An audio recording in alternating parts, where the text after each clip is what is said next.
was like a demonic entity showing its face. I just think that because I was younger and I was seeing entities and spirits, I think my auric field was kind of open to other beings, and that being showed itself.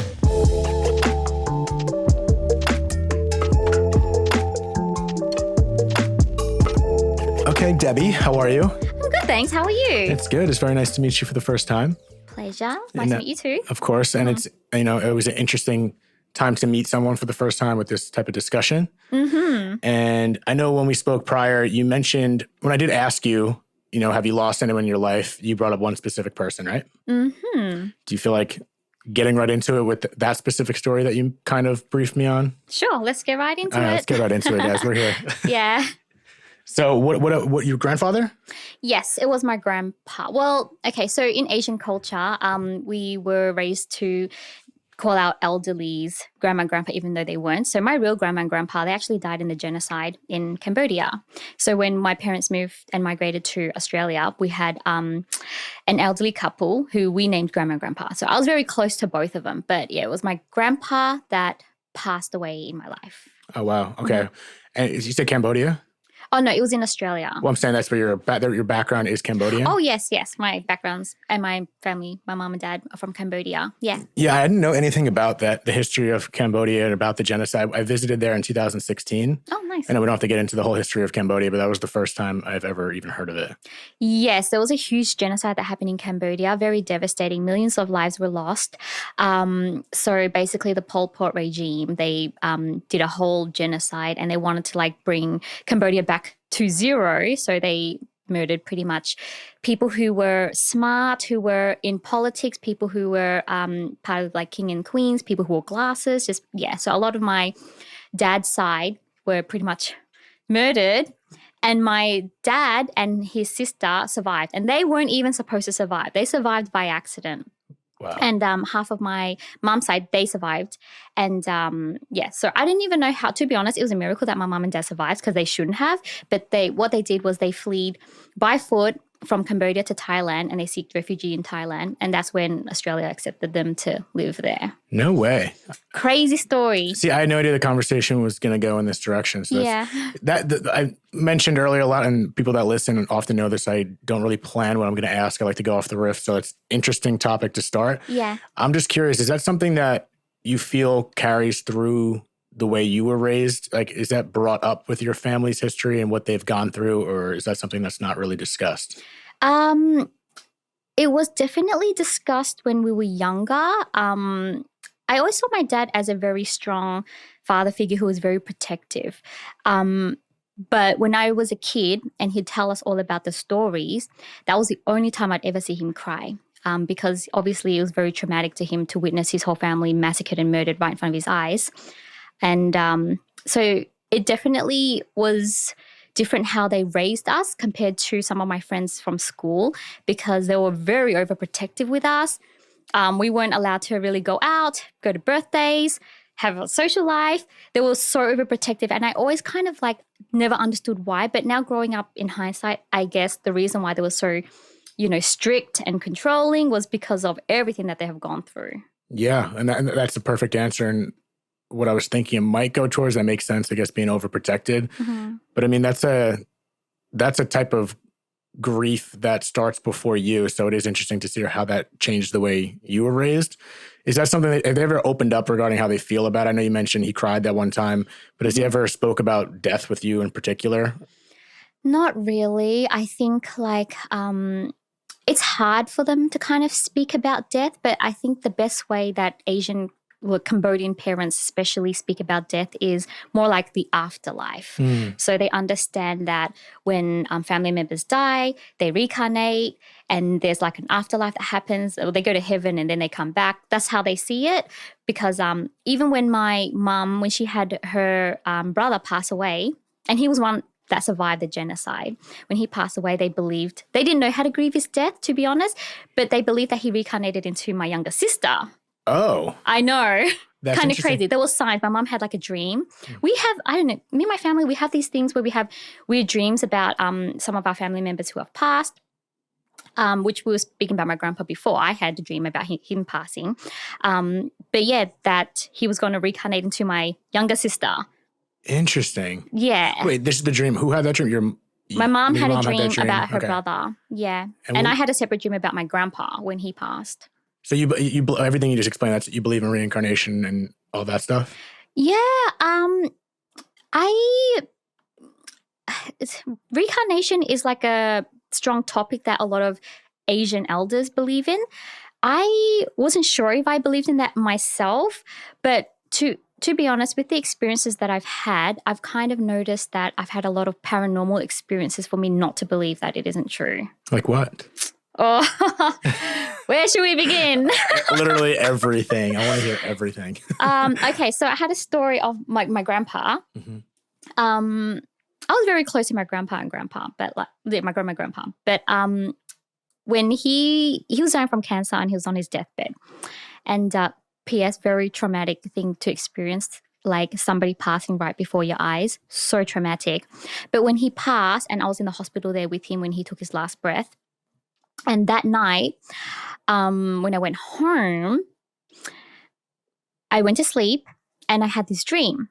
And my dream was I was walking and I saw this hill, this beautiful hill with a beautiful apple tree. And my grandpa was standing underneath the apple tree. And I ran up the hill and I gave him the biggest hug and I started crying. And I was asking him, why did you have to leave? Why did you have to go? Blah, blah, blah. And he hugged me and then he like kind of caressed my head and he spoke to me and he said, I had to go, but I'll always be here to look after you, to protect you. So no matter what, nothing will ever happen to you. And then I woke up. What? Yeah, I woke up bawling. My lights were on. And then I just realized, oh my God, that was just not a normal dream. But it was really weird because ever since then, this is so weird. I would feel his presence being around. And when I missed him, I would just think about him. And there was this one song that he would sing, which is, have you heard All for One? It goes, I swear by the moon. Yeah. I'm not going to sing it, but yeah. Yeah, you know that song? It's beautiful, yeah. That was his favorite song. So he would sing it every time he was drunk because he would get drunk a lot. He was an alcoholic. Okay. So he would sing that song. And it's so weird. When I miss him sometimes, I'd be like, oh my God, I miss him so much. Out of nowhere, it would like play on the radio. And then I realized, oh my God, is that him? Anyway, weird. Yeah. And then I'd be like, another time I'd be like, oh yeah, I miss him again. And that song will come on again. I'm thinking, oh my God, this is like so weird. So weird. Anyway, another story. Fast forward a few years later, my friend who's a clairvoyant, she does cards and tarot cards. Mm-hmm. P.S. I didn't used to believe in them, but now I do since there's too much coincidences. I got my fortune told once and they told me that, they told me I was going to move overseas and become an actor and that all came true. And I'm like, okay, I believe that now. Right. But anyway, she told me, she was like, you have a guardian angel looking over you. And I'm like, what? I do? And then she's like, yeah, it's an older man. And then she's like, have you had anybody in your life that passed? I was like, let me think. And I was thinking, wait, I have my grandpa. And she's like, yeah, he's looking over you. He's like your guardian angel now. And I'm like, what? Yeah. I'm like, no way. I was kind of a little bit of an atheist before, so I never kind of believed in God and angels or the universe or anything like that. And I didn't believe her. I'm just thinking, nah, no way, whatever. And then I was just sitting down, I was just thinking about it. And I was just thinking, this is just so weird. I was like, you know what, universe, show me a sign. Grandpa, if you are now my guardian angel, show me a sign. I'm showering the next day and I'm listening to Spotify, a list that I made, by the way, all the songs I put down. Out of nowhere, that song comes on. Okay, how many? Are there a lot of songs on there? Yeah. Like immediately, I felt like I was just listening to my other songs, and out of nowhere, then that song comes on later. And then, like, I'm in the shower, and I'm just like, oh my God! I'm like, this is crazy. This can't be a coincidence. This is a playlist that I made. Why would that song play out of nowhere? And ever since then, I believe that he is now my guardian angel. How comforting is that?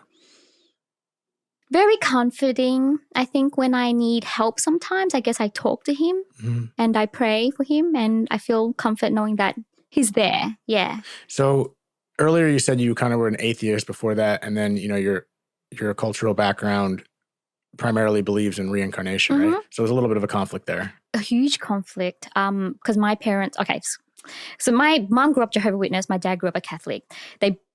I grew up a Jehovah's Witness. They converted to Buddhism when I was in high school. They forced me to convert to Buddhism, but I was just like, no, this is not for me. And I became an atheist myself. Thank you to BetterHelp for sponsoring this week's episode. I've never done therapy prior to trying out BetterHelp myself, and it only took me 33 years to try it, but they made the experience a lot easier to navigate.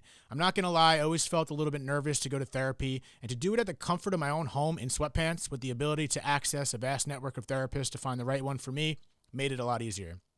BetterHelp is the world's largest therapy service, and it's 100% online. With BetterHelp, you can tap into a network of over 25,000 and experienced therapists who can help you with a wide range of issues.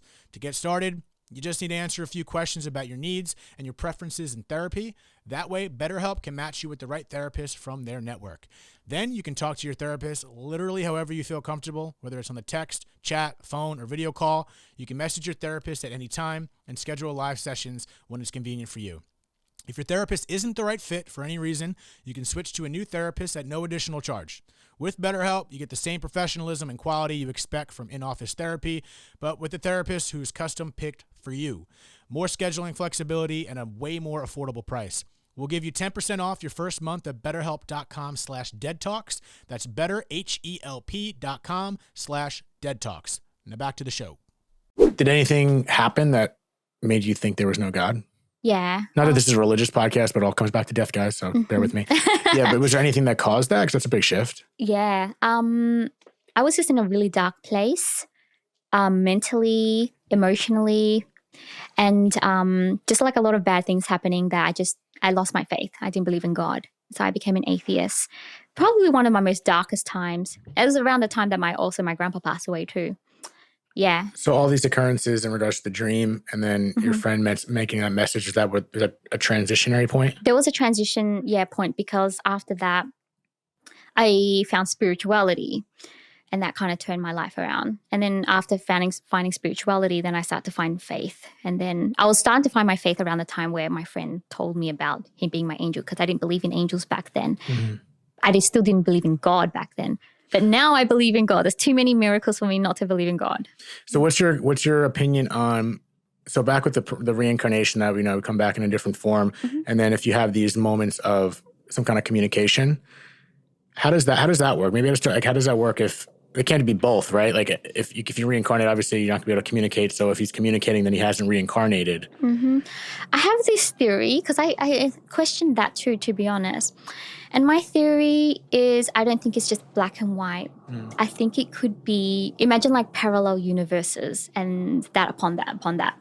Imagine if the soul is everything, is God and the universe. It's being in heaven and also being here with us and being an angel and having a presence of a life form. What if? So it's like a multiverse theory. Multiverse. Yeah. That's how I see it. And that's how I believe that he could be at heaven, be with me at the same time, but probably also be reincarnated. That's the theory that I came up with. Yeah, no, I don't think there's a right or wrong answer. I partially don't even know what the hell I believe. I'm kind of open to all ideas. That's why I like to explore it. Yeah. And when I have these conversations on here, you always, especially in the comment section, it's just the internet, and you always see people that are they believe what they believe, and that's fine. They're so sure that something that they don't believe in is like, there's no way that, like, whatever it is, they like that. No way, that's not possible. So they have their beliefs. So with your beliefs right now, with the afterlife in particular, do you have any doubts, or are you in your in your inner whatever you feel like I really believe this is what happens? I would say I don't 100% believe for sure, 80%, but like, in terms of my doubts, I think like I need proof in my life to kind of see a bit more to be 100% on board. I've had some really crazy experiences, but for now it's just a theory. Yeah. I think everything's a theory, so I'm with you on that. Yeah. Especially the dreams, because those are things that can easily be dismissed. Someone like, okay, it was a dream. Like, so what? Maybe you were thinking of something prior. It's just your brain working that out because it was on your mind. But when you go through those experiences, I haven't had something like that. I mentioned this earlier. I had dreams with my dad, and I feel like I try very hard to communicate with him. And I believe it's possible, but then again, when it doesn't happen, I'm like, maybe it's just not possible at all.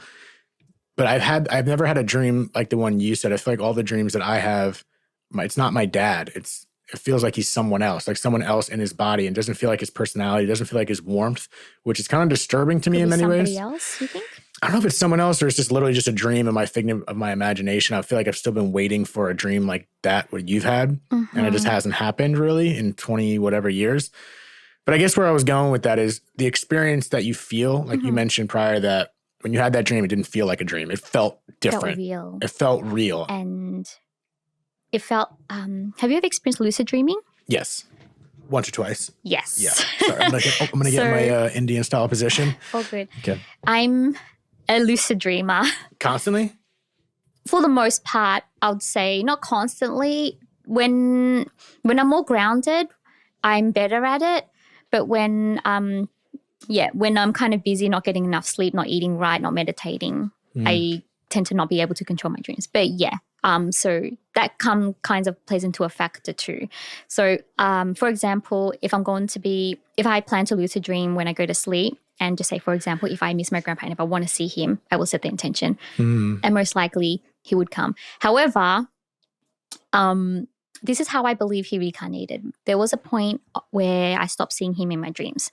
So when I see him, I don't see him as a figure anymore. I see him as an energy, as a feeling, if that makes sense. Yeah, definitely. So when I would visit him, I would actually go to his house, his old house where my grandma and grandpa used to live. And then that's where I would see him all the time. And then one day he just disappeared and I never saw him again. But every time I go to visit him, I know that he's there and I'll spend time with him. But I don't see him, if that makes sense. So that's when I feel like, he probably reincarnated. Oh, interesting. So these are all after you had that one dream, right? Yes. After that, I had continuous dreams about him. And there was one scary dream in particular where when I was visiting him at his house and he's like, hey, I want you to come live with me. And I was like, no, I don't want to go. I'm scared. And this is really freaky. There was a bathroom and it had a door and the door in there was like really dark. And he's like, no, come live with me. And I'm like, no, I don't want to go. I'm scared. I think it was like a few days later, I got into a really bad car accident and a truck hit my door head on. I had to go to the ambulance and I got a concussion. And then what had happened was when I spoke to my grandma, she was like, I was having the same dreams as you. What? Yeah. She was like, I think he wants you to come live with him in the afterlife. So my mom and dad and grandma and grandpa, they all got, not grandpa, aunties and uncles, they got freaked out. They brought like the monks over to the house to get us blessed. So, to get me protected just in case. So is your grandpa trying to kill you? What does that mean? No, I don't think so. I think like they were saying that because he loved me so much, he just always wanted to be with me. I have no idea, to be honest. But when I think about it, it's pretty freaky. Yeah, it's definitely freaky, especially if my dad was trying to bring me with him. I'm like, you better make it quick. What? So how does that affect your idea of death while we're here? In a sense that you mentioned your grandpa was one of the most major quote unquote loss of your life, or is the most major loss in your life. So I don't know why I threw air quotes there. And like, how does that make you think at all? Do you think about that prominently, or not really, of losing people in this earthly realm? And if you do ever consider it, are you comforted by it? Like, are you less fearful of the grief process or the process of losing someone because you have these beliefs that you're still connected to these people? I think, the beliefs definitely help. I think in terms of why we pass over, it's like, I think that's like our purpose. We have a purpose of like living our life, and then when we cross over, I think we kind of like evolve into the other realm, heaven, universe, whatever you call it, and then transition into maybe becoming even angels, guardian angels, or like people, ancestors who look over you, as well as other things. I think to me, in my mind, I just see it as like an evolution of a necessary thing that happens with our soul. And it gives me huge comfort knowing that because, I do believe that it's not just him, but I have like my other ancestors, aunties and uncles who died in the genocide who are my angels, not just him. Because again, I had dreams that I met my ancestors and they were beautiful. They were all shining white lights and they were all looking after me. And I think just seeing the images gives me like huge comfort that I'll be okay when I cross over, because eventually I will be the guardian angel looking after whoever.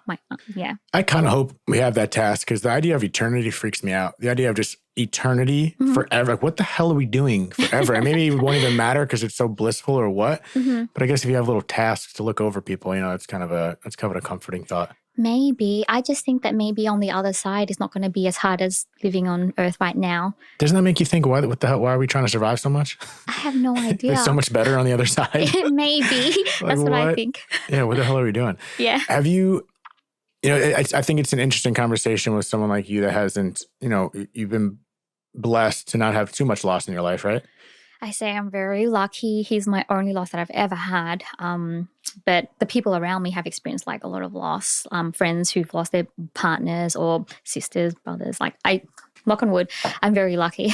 Yeah, no, that's a perfect transition, because I was thinking, what is your experience with, you don't have to drop names or any specifics, but what is your experience with other people that have lost? Like, what approach have you taken from that side of the coin of being there for someone? Because there's so many, I feel like it's a challenging approach when someone dies. It's like hard to, what am I by their side? Do they call them all the time? Do I give them space? I don't know if there's a right way to do it, but I'm curious as to what you think your approach is. Yeah. I've definitely, for example, I had a friend who lost her mother, and she didn't know how to cope. So she actually resorted to drugs to cope, which is so sad and heartbreaking. But with me, how I coped, I actually didn't know how to process the grief myself at the time. I actually turned to food. That's a great answer. It was my coping mechanism. I just remember one time I was on a date and we both ordered a T-bone steak and fries, and I finished my meal and he didn't. I don't think that's ever happened to me. I don't think anyone's ever ate food before me, but it's neither here nor there. Yeah, and he was looking at my dish and he was like, wow, you finished the whole thing. I felt so bad. I put on so much weight, and my boss was like, oh my God, you look 4 months pregnant. Oh, jeez, okay. But that was the one thing that I turned to that kind of gave me comfort, which was food. And I was just doing the best that I could at the time. I think like how I was raised, I was very blessed and lucky not to turn to substance or not to turn to anything dangerous. And I thank this because of my parents and how they raised me. But after that, I learned better ways to grieve and better ways to cope. And this was through self-work, self-development, self-help, books, being a part of like my friends who are community, who were my emotional support, mental support, having them to help me, in terms of navigate through life and my emotions. Yeah. What were some of those methods? For example, one of the methods was I had a book club. A what club? A book club. Oh, nice. Okay. So me and two of my girlfriends, we started like kind of like a healing book club where we chose a book each, and then we would implement, just not only read, but implement some of the things that we learned in life about grieving and how to cope, or, how to talk things out when we need to and things like that. I think that helped me a lot. Yeah, I feel like, everything works different for everyone. So I'm always curious to hear how someone else did it, because maybe it'll apply to someone going through it right now that hasn't tried that. Maybe. I think so important to just have like a support network. That is so important. If you don't have your family, make sure you have friends, or make sure you have a community, because the thing is, sometimes when you're healing and you're grieving, you can't do it alone. You need the energy of other people. You need the love. You need, the support. Yeah. Yeah, I was lucky to have that. But then it makes me think about people that just don't have that. Yeah, that's, Some people just don't have family, don't have those connections, and then they're on their own. Yeah, I think the people who are on their own, it's important to definitely reach out. Like there's even like Zoom therapy, like Better Health, people that are professionally trained who can talk to you. You know what I mean? Yeah. Yeah. Or even podcasts like this is so beneficial to just even maybe listen. You know what I mean? Yeah. And it's everyone, excuse me, it's I always mention it's hard to relate exactly with people, but there are little points where you can relate. Like your story, for example, there might be someone that just relates entirely to everything you just said. And there might be someone that, might not relate. Might relate on a smaller aspect. And I think that's why these conversations and you sharing your story and being in that chair is so important, because someone's going to connect on whether the dreams or you reading a book. And I think that's important to put out there, that there are options.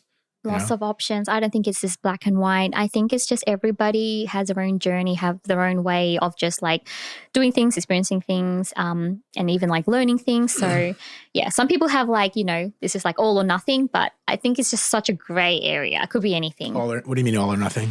Like, you know how like people have their belief systems, right? And it's just like they believe in God and then they don't believe in anything else. You know what I mean? Or they believe in just the devil, nothing else. I think it's just like everything exists. Yeah, I guess it goes back to those people that are just so certain that this didn't happen. Like some people are going to doubt your dreams. Like, it was literally just a dream. You're probably thinking about them and that's it. Mm-hmm. But it doesn't matter. I'm fine with those people not believing in something, whatever. Just believe whatever the hell you believe. Mm-hmm. But to just kind of push something down that's giving someone else peace. And faith. Yeah, you know what I mean? It's like, regardless, let's just say take the devil's advocate, it's not real. Like the dream they had wasn't. Mm-hmm. But it doesn't, to me, it's like, it felt different to you. It felt real to you. It gave you meaning for the positive. Yes. Then who the hell cares? That's it. That's enough. It's real. It's real enough in that case.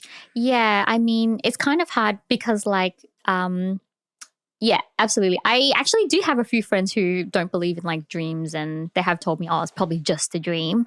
But I don't mind because what I experienced was real to me. And, I validate myself in my own way with my dream. You know what I mean? Like I don't need to explain it to anybody else. Does anyone get hostile when they're not hostile, like they're going to beat the shit out of you, but does anyone get at you and you have like deeper kind of debate, like healthy debates about that? Yeah, we do. I have some friends who are obviously skeptical about dreams and it's just like, it's just a dream. You're just like your brain's way of making sense of what happened. But if you think about it, like if your brain made a dream to make sense of that, that's pretty powerful in itself. Yeah, that's what I'm saying. That's real enough, right? Real enough, That's literally real enough. Yeah. So, and I feel like all these stories that I hear, I just had a conversation with someone this morning about their near-death experience. And those are up for a pretty big debate about what's what. And that's just your brain hallucinating or this, that, and the other. But she had a similar experience where it seemed like a dream state, a very lengthy dream state. Yeah. But she's like, it felt different. It felt different. I feel like life in general, whether it's a dream or grief or whatever, boyfriend, girlfriend, whatever shit you're going through, sometimes you just don't know until you experience things. And I think that's, I try to keep open-minded by listening to stories like yours, like, wow, okay. And try to pull meaning from that for my benefit, selfish benefit and growth. But oftentimes people need to go through their own shit and experience it themselves. And I feel like some of the biggest doubters can easily transition once they experience like, oh shit, okay, now I know what they're talking about. And until then, you're not going to be able to convince someone. Yeah, I think so. I think a lot of the people who are the biggest doubters are the one that's not open to wanting to experience the bigger dreams. Do you know what I mean? Because they're closed off to opinions, they're closed off to life. It translates to closing off to other things as well. Yeah, elaborate on that because I've heard that and I feel like sometimes that's me. Like it's weird because I don't feel like I'm closed off because I'm very, very open-minded, especially when it comes to this stuff, spirituality, whatever the hell you want to say. But then I'm like, but some of these things haven't really happened to me. Certain things, I guess, in a small aspect, if I really had to try to think about it, but nothing like that you experienced. And I'm like, am I closed off? Like, how do you define closed off? I would say maybe do a little bit of an experiment. Maybe yeah, give me one. Okay. If you want to speak to your dad in your dreams, I would say definitely work on the muscle of lucid dreaming. So I would say, is there a technique you use with lucid dreaming, or do you just do it sometimes? It's happened completely sporadically, and I've had I've had a history of very, very, very visual dreams that I remember, very sensory like dreams that felt really real, and that I knew at the time was a dream. Yeah. So I've gotten to certain points, but never. I can't intentionally do it. I've tried for a little bit. But. Okay, so. Let's just try this, just in a little experiment. Okay. So watch a clip on how to lucid dream on YouTube, one. The second thing is play an audio, which is a lucid dream track on the background very lightly before you go to sleep. Before you go to sleep, set an intention. Get a lapis lazuli crystal. A what? Lapis lazuli crystal. I'm gonna have to. It's like an ancient Egypt crystal. It's like blue. It's also from Afghanistan. Put that under your pillow. It will help with the lucid dreaming, and definitely be open to the experience. And before you set the intention, also maybe, kind of direct where or who you want to talk to in the dream as well, and see how you go. See how you go. and then let me know. Because I did ask my cousin to do this. And she did have a lucid dream about the person who she wanted to dream about. So I think we already, kind of covered what your beliefs are. I just wonder how much of that is when you intentionally do it. I feel like there's a difference of, maybe I'm wrong, just spitballing. I'm not saying I believe in either thing. But I feel like sometimes when you do set that intention, I wonder how much of that is your subconscious mind kind of working things out and how much of it is a real experience. And it goes back to whatever real enough is real enough. But, I wonder too. I guess when you have that dream, as long as it gives you kind of like the peace and comfort, and if it was able to resolve something, and then you're able to move forward with peace, then maybe, why not? Then that's enough. Yeah, I think it's enough. I definitely had arguments and disagreements with friends who I needed to resolve, and I resolved in my dreams. I did that. Yeah. Like you resolve your side of the both. And they were resolved too after the dream. Oh, after my dream, I made my peace, let go of whatever argument that it was, and just send it to the light. I'm very spiritual. Sorry, this is hocus pocusy, but yeah. Did you see the second hocus pocus? Huh? Oh, no, I have not. Okay, that was just a random thought. We could stop right there. I haven't seen the second one. Yeah. Anyway, that had nothing to do with what we were talking about. Yeah. So after you had that dream, you confronted them, or you just literally felt like you let it go and then that was it? So I had me and my friend we kind of parted ways, someone who was very close to me. And you know how friendship, when you lose a friend, it's like a relationship breakup.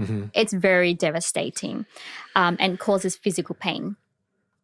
Because obviously you're grieving, again, a friendship. So I obviously want to lucid dream that night, set the intention of me wanting to resolve what it is with my friend. So I had a dream. So this is my dream. I met up with my friend and I'm just trying to remember. She said something like, my work here is done or something like that. And I was like, okay. And I don't remember what happened after that, but I was able to let go. And I made my peace and she made her peace. And we're no longer friends, but I think the karma is done. Whatever it is has been resolved. And I don't carry any ill will or anything like that. It's been forgiven, if that makes sense. Yeah, it does make sense. And the thought for me of working that stuff out in dreams, I feel like to me is just letting your subconscious mind kind of just figure it out. Like you said, even if it is a dream or even if it's some, energetic connection or transmuting or wherever, however you want to call it. The power of your subconscious mind is control so much of our life. And I feel like if you trust it to kind of, your body will work it out on its own. So I feel like during sleep is a great time to put it in there and let the operating system kind of work itself out. Yeah, I would agree with that. I mean, Dr. Joe Dispenza, have you know? Yeah, big fan. Yeah. Jill's trying to get him on the show, but that's another thing. I love his books. But obviously he talks about, being the gamma wave, theta wave frequencies before and after sleep and all that stuff. So, how we're all connected. But but how you explained it, I would agree. I don't know how, it could be me working it out in my subconscious in my dream. It could be something more deeper meaning than that. But either way, I have resolved and it works for me. So, yeah. Yeah, I forget which is which, the theta or the beta, but we are in a lower frequency, I think, while you're falling asleep and while you're asleep and the moment you're waking up. So you're more susceptible to what's around you and pulling information in and out, I believe, which from my understanding is kids from the age of 0 to 7 are whatever that, I don't know if it's beta or theta. I don't know which one it is. One of those frequencies, a child is in that that lower vibration until a certain age. So they're more susceptible to things, which going off on a little rant here, but that's why I feel like you see, or I've been told a lot of children have those kind of paranormal experiences. Yes. More often than not seeing a dead relative or whatever it may be. And it seems freaky and you can dismiss it at the moment, but it has something to do with the fact they are in those lower vibrations, which makes them more susceptible or some kind of communicative level, I think. Hopefully I'm not butchering that. I agree. I believe that, because the child they're in their purest forms, and because they're of a different vibrational frequency than us, I do believe in the third eye and stuff like that being open. And also, when I was younger, I saw paranormal things too. So I've experienced it. Should we get into that? Do you want to? I'm down for anything right now. Yeah, you can talk about whatever you want. Yeah, I did used to. A lot. I saw them often, ghosts, when I was a kid. Yeah, lots. There's lots. They're everywhere. Give me your best shot. What do you got? So when I was a lot younger, I actually had an imaginary friend. But looking back, it was not an imaginary friend. It was an entity. Okay. A little girl who lived in the house. And she would be everywhere around the house. And I would play with her and we'll we'd play hide and seek and all that stuff. And I knew that she was there. My family knew that she was there too because like things would happen around the house. It's like, okay, we're playing this game. And then like things will like, fall off the table. Like that. Yeah. And then one time I stopped wanting to play with her because something scary happened. Because sometimes I'd hear her sing and all that stuff. That was fine. But one time Is that fine? I was singing right now. It's what I was used to, like hearing things, seeing things drop, seeing the entities. I was used to that. But one time I was playing peekaboo with her behind the door and I was like, peekaboo, haha, peekaboo. And then on the third time I did peekaboo, like, oh my God, it's so freaky. I remember the face. It was like a demonic entity showing its face. Wait, so, okay, wait, 1 second. Yeah. So before the demonic face showed up, were you visually seeing this? Yeah. Like, would she look like transparent or just, it was like a person? She was a little bit transparent, but I saw other beings that weren't transparent, that looked real, like real life humans before. And sometimes they're shadows. Okay, so what happened with the demonic shit? So when I did that and I saw the demonic like face entity with teeth and scary hair. What's going on there? Yeah, I got so freaked out. And I was like, I don't want to see her anymore. So every time I saw her, I would ignore her. I just think that because I was younger and I was seeing entities and spirits, I think my auric field was kind of open to other beings. And that being showed itself. So it's kind of like a portal for them to access a human? I think so, yeah. Oh, man. It's so freaky, I know. What do you even do with that? Like, let's just say for a matter of fact, that is 100% what it is. Mm-hmm. What is that? What's the purpose? What is the hypothetical purpose of an entity or a spirit? Are they in limbo? That I have no knowledge of, so I do not know why they are around or why they exist. But definitely when I was an atheist, I had like a very dark entity follow me around for sure. But now that I believe in God and like, my grandpa and, being my angels and stuff like that, then they're not around anymore. And it's so weird. Like I don't have these paranormal experiences anymore. But when I was a kid, I had a lot of them. Yeah.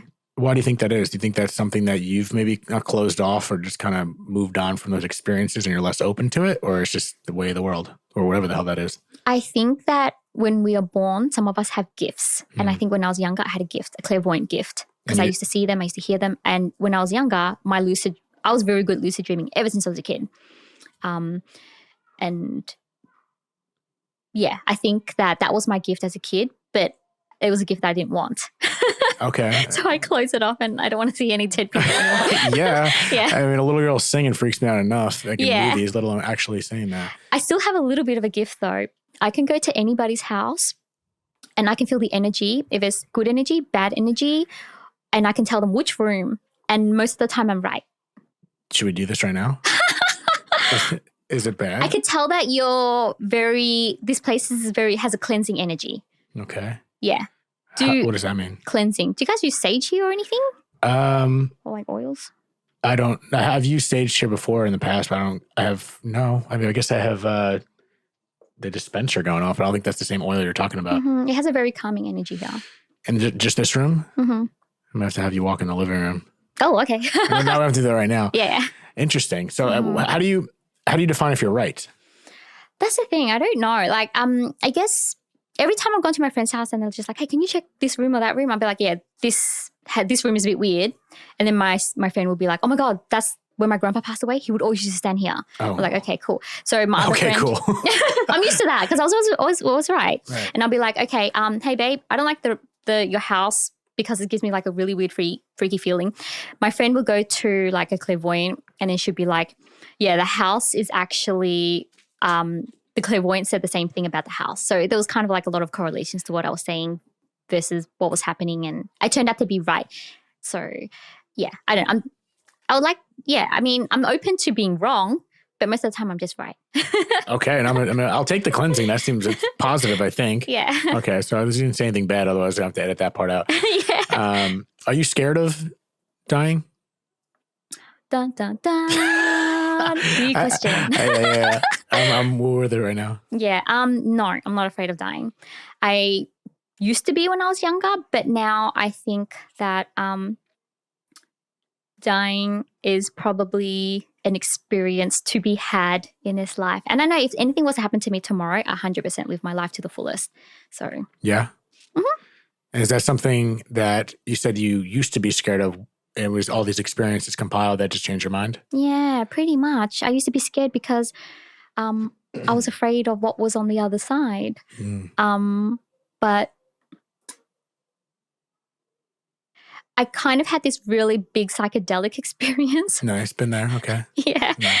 And crossed over to this place and lost complete consciousness. And I felt like I experienced maybe a little bit of it. Was it DMT? I don't know. You don't even know what you did? Oh, sorry. I mean, I had, it was mushroom experience. Got it. Great. But Awesome. like, yeah, shrooms and I lost consciousness, lost everything. Have you experienced that where you just like? Not that deep, no. The closest I think I've gotten was when I did DMT, which is another hallucinogen. But Oh, okay. I've heard of that. But yeah, I had that experience. And when I was on the other side where nothing existed, not even my mind, my thoughts, nothing existed. So what were you? Just energy? Yeah. Like no tangible body or anything? Yeah, no tangible thoughts. Where were you? Nothing. Exactly. Where was I? So that's why I think that's the other side.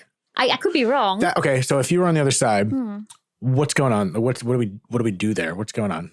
If we're not a body, so we're just chilling, floating around, thinking. Are we thinking? Were you conscious? No. You were unconscious when you said that. Unconscious, no thinking, no thoughts, no body, no mind, nothing. And it was so peaceful over there. But you felt great. Yeah. Oh, there's no thoughts to feel great. Right. You were just It freaks me there. out.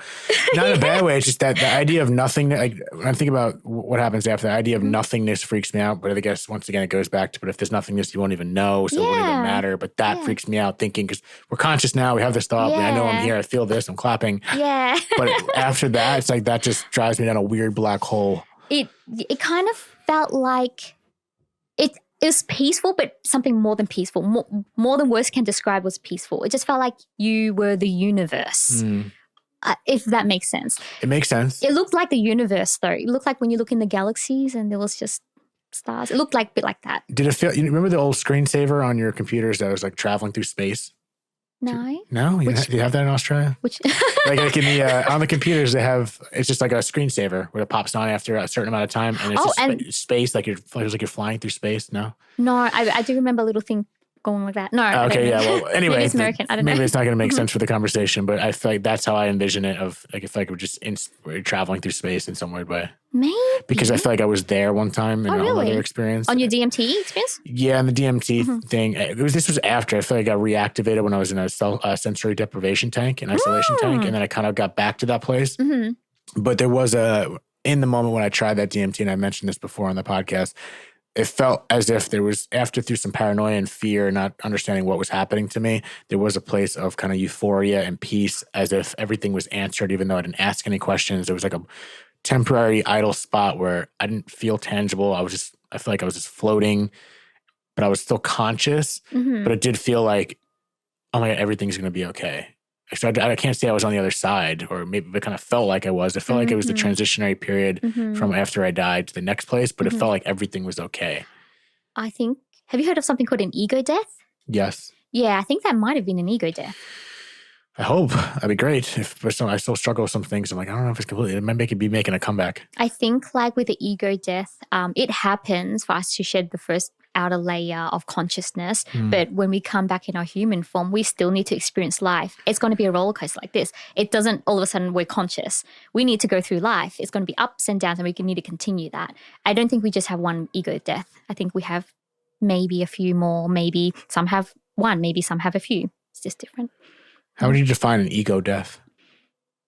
I think ego death is just the loss of the body, the mind. What you know how you're trying to fight against that? I think that, trying to fight against the ego, whatever it is, just the physical form to just get over and shed the outer layers of your skin to come back to what you originally are, which is pure consciousness. Oh, man. Yeah, that really messes with me. Because I don't know. It makes me, I guess it is comforting. I like to believe in that. I think there's something after this. I don't know if it's everything we just discussed or whatever the hell it is, but I feel like everything that I hear, not everything, I've heard some different theories, but most of the theories that from your experience seem positive. And the experience I had, like the conversation before this about the near death, it was very tumultuous, and she was talking about visiting like hell and heaven and this and that. But the overarching theme at the end and the message she was getting, regardless of your beliefs, was be kind, compassionate, and this or that. So as long as there's a positive result from these experiences, whatever they are, then that's enough, like we just said, right? I think so too. If you can just find your shift in perspective and find what works for you and just go through life positively and making an impact, then why not? You know what I mean? Yes, it's hard for some people when they've had so much loss or so much tragedy or chaos or just unfair outcomes in their life, whether it's, their control or not. It drives people to a dark place of saying, fuck all this, X, Y, Z. And like, I don't even know what you say to people that don't have these beliefs because of that. It's like, I guess when you first started saying you didn't believe in God, but then you had some experience that changed your mind for the positive. Yes. So until someone has an experience like that, I don't know how you get through to people to get out of it. Sometimes like something as simple as just the act of praying for these people is enough. Like you sending energy to them kind of? Sometimes I pray for the people who I don't even know around the world, doing my part, you know what I mean? Even if they don't, even if I don't know who they are or they don't know who I am, I do believe that our thoughts carry energy, and has an impact, because when you think about everything that's in this room, all this came from a thought, right? Right. Everything. So, yeah, right. Yeah, I mean, thought's energy.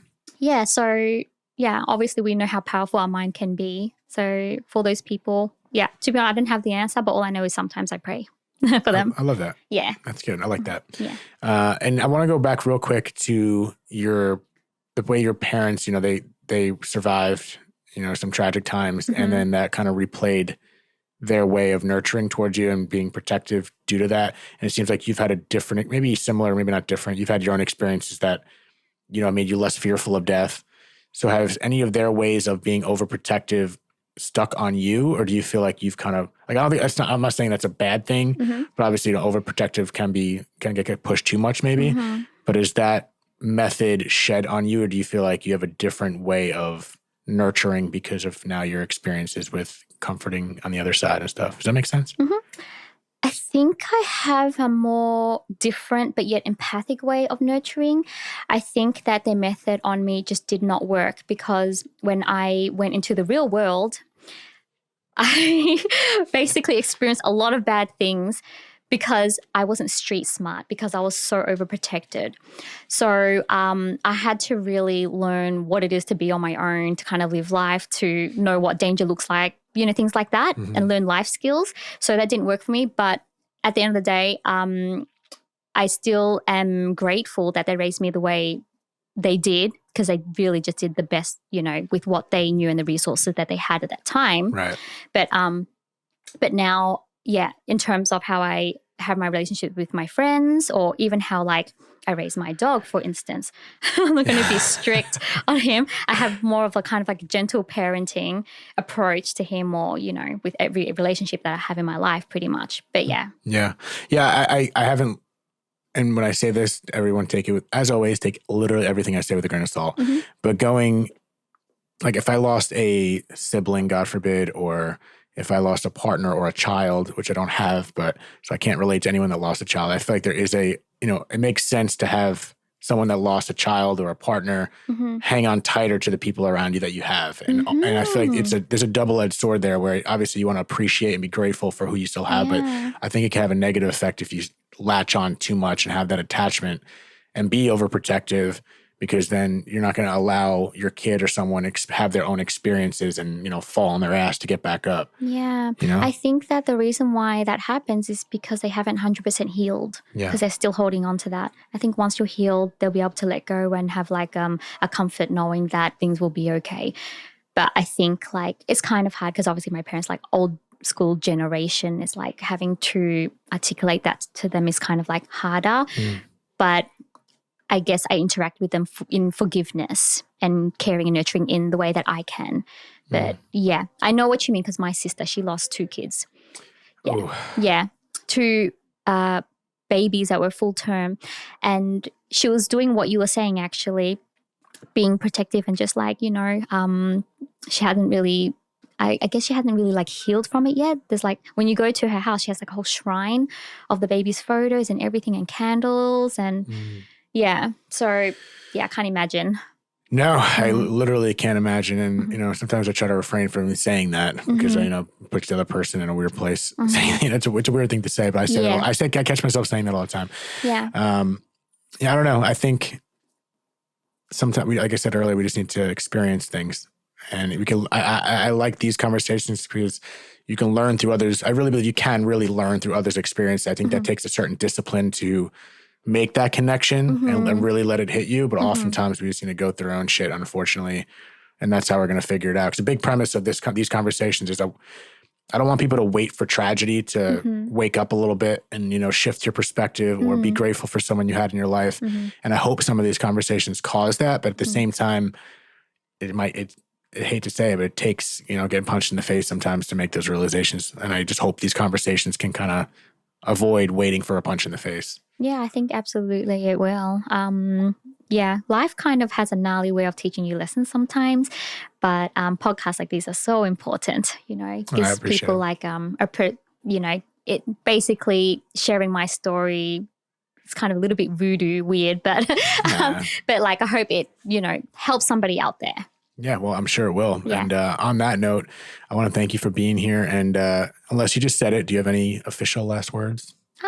No. Thank you for having me on the podcast. Yeah, of course. And I'll plug everything in case you have anything coming up or want me to. Do you have anything coming up that you want to let the world know or anything exciting in your life, even if it's just a cupcake?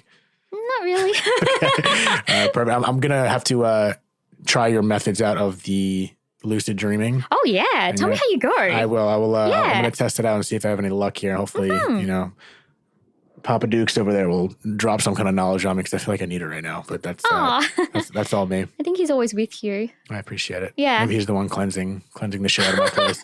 I hope. We haven't checked out the living room. But anyway, guys, Debbie, thank you so much for being here. And thank you everyone for listening. Until next time, another episode of Dead Talks. Ciao. Thank you so much for tuning in to another episode of Dead Talks. Please do not forget to hit the subscribe button and also the notification bell. That'll give you updates as to when we post a new video, more episodes, and more content in general. We are streaming on all the major podcast platforms, including Apple, Spotify, iHeartRadio, Pandora, and all that. And also find us on Instagram at Dead Talks Podcast or www.deadtalks.net. Thank you so much.